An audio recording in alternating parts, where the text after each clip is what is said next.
রায়গঞ্জ বিশ্ববিদ্যালয়ের সংস্কৃত বিভাগ এবং আইকিউএসির পরিচালনায় অনুষ্ঠিত হলো একদিনের আন্তর্জাতিক সেমিনার। সেমিনারের বিষয়বস্তু ছিল ভারতীয় শিক্ষা পদ্ধতি অতীত থেকে বর্তমান। সেমিনারে উপস্থিত ছিলেন বিশ্বভারতী বিশ্ববিদ্যালয়ের অধ্যাপক কানুচরণ সাহু, রবীন্দ্র ভারতী বিশ্ববিদ্যালয়ের অধ্যাপক পার্বতী চক্রবর্তী, রায়গঞ্জ বিশ্ববিদ্যালয়ের সংস্কৃত বিভাগের অধ্যাপক প্রশান্ত কুমার মহলা সহ অনেকেই।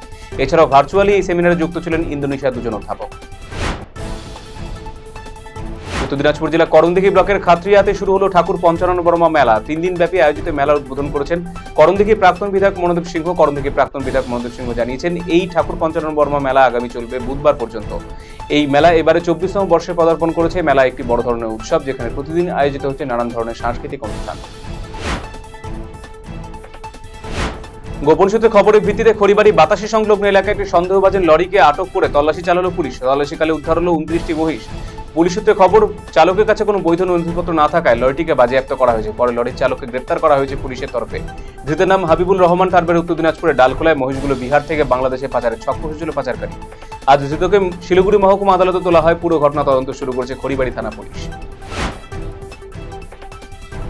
বকেয়া সাম্মানিকের দাবিতে আন্দোলনে সামিল হলেন রায়গঞ্জ বিশ্ববিদ্যালয়ের অশিক্ষক কর্মীরা। এই ইস্যুতে মঙ্গলবার রায়গঞ্জ বিশ্ববিদ্যালয়ের ডেপুটি কন্ট্রোলারকে ঘেরাও করে বিক্ষোভ দেখান অশিক্ষক কর্মীরা। তারা জানিয়েছেন, স্থায়ী এবং অস্থায়ী মিলে মোট 100 জন কর্মী সাম্মানিক আটকে রেখেছে উপাচার্য। পাশাপাশি কিছু শিক্ষকের সাম্মানিক বকেয়া রয়েছে বলে জানিয়েছেন তারা। বালুঘাটে আত্রি নদীর ড্যামের একাংশ ভেঙে যাওয়ায় আতঙ্ক ছড়িয়েছে গোটা এলাকায়। মাত্র 1 বছর আগে নির্মাণ হওয়া আত্রি নদীর ড্যাম কিভাবে 1 বছরের মধ্যে ভেঙে পড়লো তা নিয়ে উঠছে প্রশ্ন। গত রবিবার রাতে হুড়মুড়িয়ে ভেঙে পড়ে বাঁধের একাংশ। বর্তমানে বালির বস্তাতে জলের গতিপথ আটকানোর চেষ্টা চলছে। প্রায় 2 দিন কেটে গেলেও এখনো পর্যন্ত জলের গতিপথ আটকাতে না পারায় আতঙ্ক ছড়িয়েছে গোটা এলাকায়। বর্ণাঢ্য শোভাযাত্রার মধ্যে দিয়ে শুরু হলো কালিয়াগঞ্জের ঐতিহ্যবাহী নাট মন্দিরের মহামিলন উৎসবের 64 প্রহর নামযজ্ঞ সমিতির পরিচালনায় প্রতি বছর মাঘী পূর্ণিমা তিথিতে মহেন্দ্রগঞ্জ নাট মন্দিরে এই মহামিলন উৎসবের আয়োজন করা হয়। নাট মন্দির কমিটির সভাপতি সুনীল সাহা, সম্পাদক প্রকাশ কুণ্ডু ছাড়াও শোভাযাত্রায় ইসকনের বিদেশি ভক্তরাও সামিল হয়েছিলেন। পাশাপাশি এই শোভাযাত্রায় কুনোর ভারত সেবাশ্রম সংঘের অধ্যক্ষ স্বামী জ্যোতির্ময়ানন্দ মহারাজ পদযাত্রায় পা মেলান। নিয়োগ দুর্নীতি মামলায় এবারে ভয়েস স্যাম্পল টেস্ট হলো কালীঘাটের কাকু সুজয় কৃষ্ণ ভদ্রের। মঙ্গলবার প্রেসিডেন্সি সংশোধনাগার থেকে সুজয় কৃষ্ণ ভদ্রকে নিয়ে আসা হয় আদালতে। এরপরে বিচারকের সামনে সিবিআই এর তদন্তকারী অফিসারের উপস্থিতিতে প্রক্রিয়া মেনে 30 থেকে 40 মিনিট ধরে রেকর্ড করা হয় সুজয় কৃষ্ণ ভদ্রের কণ্ঠস্বর।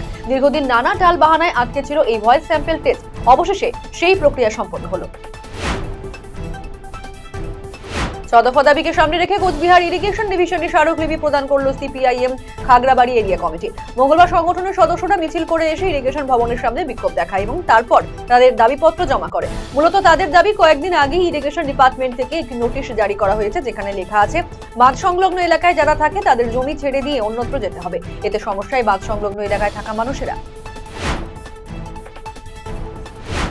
কোচবিহারের বাদলগির সীমান্ত এলাকায় বিএসএফ এর সিভিক অ্যাকশন প্রোগ্রাম অনুষ্ঠিত হলো। মঙ্গলবার দুপুরে বিএসএফ এর 138 নম্বর ব্যাটালিয়নের উদ্যোগে সিভিক অ্যাকশন প্রোগ্রাম 2024-25 অনুষ্ঠিত হলো। এই কর্মসূচিতে বাদলগির বিবেকানন্দ স্পেশাল ক্যাডার প্রাথমিক বিদ্যালয় ও বাদলগির এসএসকে বিদ্যালয়ের ছাত্রছাত্রীদের 2.5 লক্ষ টাকার বিভিন্ন ধরনের খেলার সরঞ্জাম প্রদান করা হয়। উপস্থিত ছিলেন বিএসএফ এর DIG GS Dhaliwal, commandant Lalit Kumar.